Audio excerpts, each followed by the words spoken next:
Hello, everybody, and welcome to another Monday Motivation Podcast here at VSM. Today, I'm joined, as always, by Goran Vejzovic. How's it going, Daniel, and everybody else? And we have Emran Baha as well. Hey, everybody. How's it going? Advisor, legend. Agent, advisor, asked to be on the podcast because of this highly charged topic that no one wants to talk about, but it's so important. I was thinking about this on the drive-in today, and just thinking about how it affects my life as an employee, employer to a few others, and just in general. And I think it's a mindset that we should be looking to adopt to really grow our success. But what I wanted to talk about is what you need to do as we're approaching the end of the year here to ask for a raise. How we approach trying to get that yearly raise and bonus. I need more money, boss.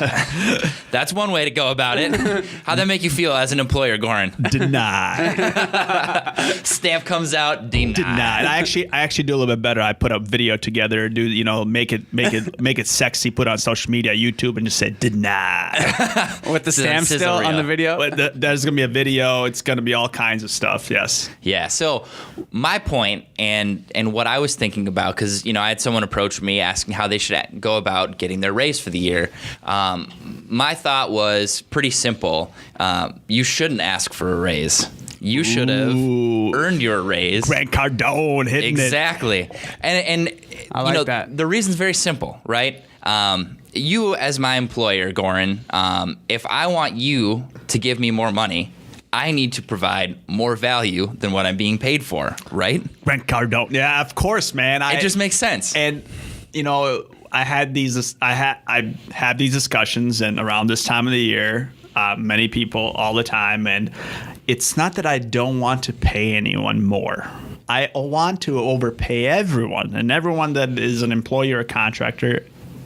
But more importantly, what I want in return is the value. I want that. Bring the value. And I always let people like, listen, don't tell me why you should get paid more. Just tell me what you're going to bring to the table, and then I'm going to say, you know what? I'm going to pay you more. Show me why you should get paid more. I want the wow factor. And I don't even think you should have to tell your employer why they should pay you more. I think your employer needs to say, this guy's got options. Or girl, she's got options. She's got a lot of potential. She knows a bunch of people. She's been killing it in her position this year. I better give her a raise. I need to incentivize her to stay around. So, before we get into the kind of this advice that you gave your friend or whatnot, I've been on both sides of the coin. Obviously, I worked in corporate America. To be honest with you, I actually never ever asked for a raise because all my jobs or my careers were just sales. So everything that I did was, I directly impacted my bottom line right then and there. But that's always been, a very sticky point, the approach and how to actually ask someone for additional money and why they would give it to you. And we do this, on a customer level when we justify our fees or have to raise our fees or, whatever. So it's a very good topic, and there's so many different approaches. So you want to go into your story as far as, your friend? Who is this friend? Yeah, so what are their names? Yeah, they work in a business, somewhat similar to ours, where it's partially commission based. I won't go into too many details. Is there someone here? Who said it? It's Emran. It's Emran. The plan. Hey, that's why he's sitting in. I'm gonna show you why I deserve a raise. But yeah, so no, their point was, You're fired. They go, yeah, I'm doing really well at my job. I've had no issues this year. I have all these ideas that I want to take and bring forward, but it's hard. I'm like, look, you think your boss is going to want to pay you for something that you might do? Like, no, man, you need to wait until you have done it and then take that to them as the added value that you brought to the table. Then they see exactly why they need to be paying you for this type of stuff. Yeah, exactly. I agree. It's 100%. common sense, right? Well, yes and no. And, to kind of touch on that, when I basically say that, in our discussions, like, it's value that you bring to the table where I will acknowledge that by either, more compensation or whatever it is, but show me and then you'll be compensated. So many people say, hey, first give it to me and then I'll show you. And then my first reaction is like, Jesus, what else have you been hiding or have you been holding back from me? Yeah. How have you been socking away your performance this whole time?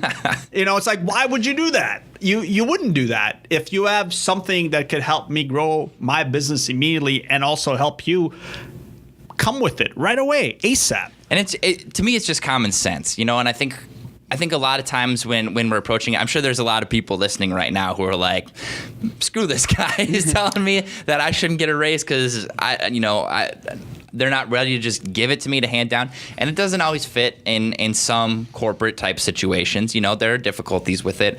But the reason I'm bringing it up and what I'm posing to everybody as we approach the new year and what they can make into their New Year's resolution is to think along the lines of, this is going to be the year where I live every single day that I'm at work that like I'm auditioning for my raise. You are constantly auditioning for that raise, for that advancement in what you're doing. And I think a lot of people don't see it that way. They just see it as doing good enough job to get by, to not get fired. And then, hey, man, you have the whole... I've been here long enough. Can I get a raise? Yeah, you have the whole, I deserve it mentality, which, I'm not going to say my generation or this generation or the before generation. It really it's a case by case. And I've seen people, all kinds of different people, different age ranges, races, etc. And the number one factor I feel like is everyone that has the mindset of I deserve it is just, going to be, ill prepared for the real world. The truth is, you don't deserve it. You have to earn it. And I've done it. I'll be honest. Yes. When I was 19, 20, I worked at a gas station, I think when I was 18, something like that, going to school.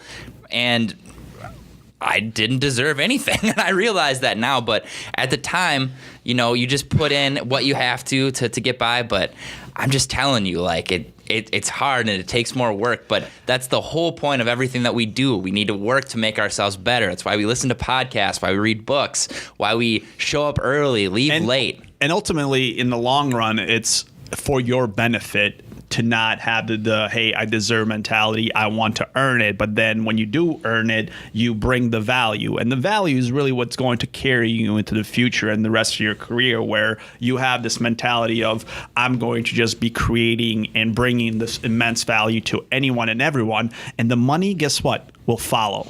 Okay, yes. You will then achieve whatever financial goals that you have or have set for yourself, as long as you have that right mindset and mentality. And so many people don't, which, sometimes it has to do with coaching, and you have to coach people into, hey, I understand this is what you want. Here's what I'm looking for, and here's a way that we could get it. So let's revisit this, in 3 months or 6 months or 12 months. And a lot of times that's not a bad way of doing it, when everyone is kind of willing to, help each other out, and you meet each other halfway. So there is, a certain responsibility from an employee perspective and then also an employer perspective. I think once you get that raise, you should keep that hunger as well going. You should look for that next raise.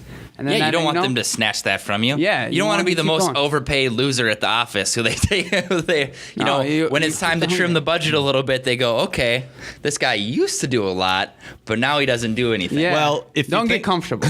If you think about, in again corporate America or pretty much any job, when if there is a need for a cut, when it comes, you look at who you're paying what. And naturally, you're going to drift to, okay, who are we paying the most?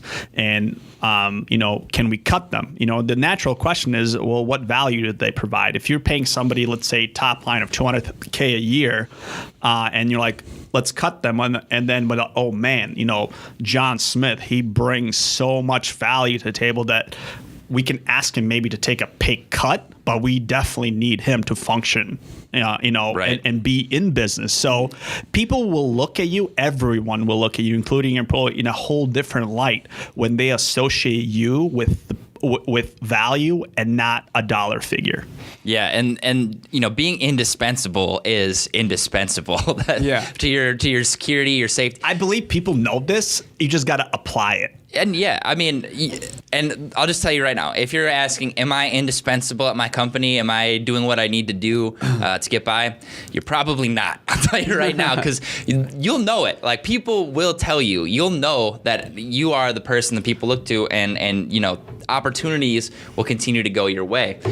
Right. And to give you kind of, Emron Baha and Daniel Kurkowski props, these are one of the two of the individuals within our organizations that we associate value with, and we look at them from a value perspective, not the dollars perspective. So congrats, guys, you're doing the right thing. So can we get that raise? All right. Still no. But I'll end it on one more kind of thought, and one more way to think about it is, I think if a lot of us, we're in jobs and you're in corporate America where you're not as tied to the success and failure of your company. You feel a little bit more insulated from that, right? Because, you work at an Apple store. You don't really know how the Apple stock is doing on a day-to-day basis based on your performance, right? But your job as an employee, and it just makes sense, is to make your employer as much money as you can. Yeah. So you need to do what it takes, put in the work to make your employer as much money as possible. And I think a lot of times we get caught up in just kind of doing our job. We're just going to serve some sort of base mechanical duty as opposed to increasing what the company can actually do. If you're a custodian and you're working somewhere, not only can you just be cleaning, but you can also be, building relationships, bringing business to the company that you're working for. You think that's going to go unnoticed after, you bring in 10 referrals a year? No, people are going to start taking notice. You're going to start getting a reputation. It can change your life. So when you're looking at this and you're going into the next year and you're thinking about your raise this year, and you may feel that, I got a cost of living increase. This isn't fair. I'm sad. Everything it's on you. Is going to cost more. But yes, ultimately, everyone bring the value. We got to give that. The value will drive your monetary gain that you're looking to get. You bring in or saying that, hey, I deserve this because of X, Y, Z. It's not going to get you anywhere. Exactly. It's the show me, don't tell me mentality that so many employers have, and rightly so. Me as an employer, we do this every single day, and our employees do it every single day with our customers. Okay? Our customers would not be our customers if we didn't provide the value. So we audition for everything that we do every single day with every single transaction via value. And that's how we show, hey, you're paying X amount for this service, and here's the value that I'm going to bring to the table. And they're willing to pay for that. Yeah, it's really important to understand that you need to bring a compensate, the same amount of value that you're expecting to be paid for. To be able to get paid for anything, no matter what side of the business you're in, if you're the lowest level employee or the CEO of a company. Think about it. If you went to a listing appointment for a house and you're like, okay, I'll sell your house. Can you write me a check for $10K right now? Most likely you're not going to get the business. They're just going to go to the next agent and says, hey, I can do all these things for you, and after I do all those things, I'm going to get compensated. Right. And that's really who's going to get the business. And I think the business world operates at. Yeah, I think we're we're in a business specifically where we see this more and more on a daily basis. You know, steel is constantly sharpening steel, where we're always competing for everything that we're doing, and we have to take full ownership. And you as a business owner, even more so, because not only are you doing the same thing, but you're taking responsibility for everyone else. But yes, sir. What I see consistently happening out there with the people that I'm speaking to who are unhappy with the way that their lives are going and unhappy with the salary that they're receiving is that they don't take ownership and they don't take responsibility for not getting that raise, for not putting that work in to get that promotion. And it stinks and it feels better to push it off for a while. But once you finally own it and you feel the results, that feels even better. On that note, I think we'll sign it off for today. Thanks for being here, Emron and Goran. Thank you for having me. Thank you, Daniel. Let's make it happen. Let's do it.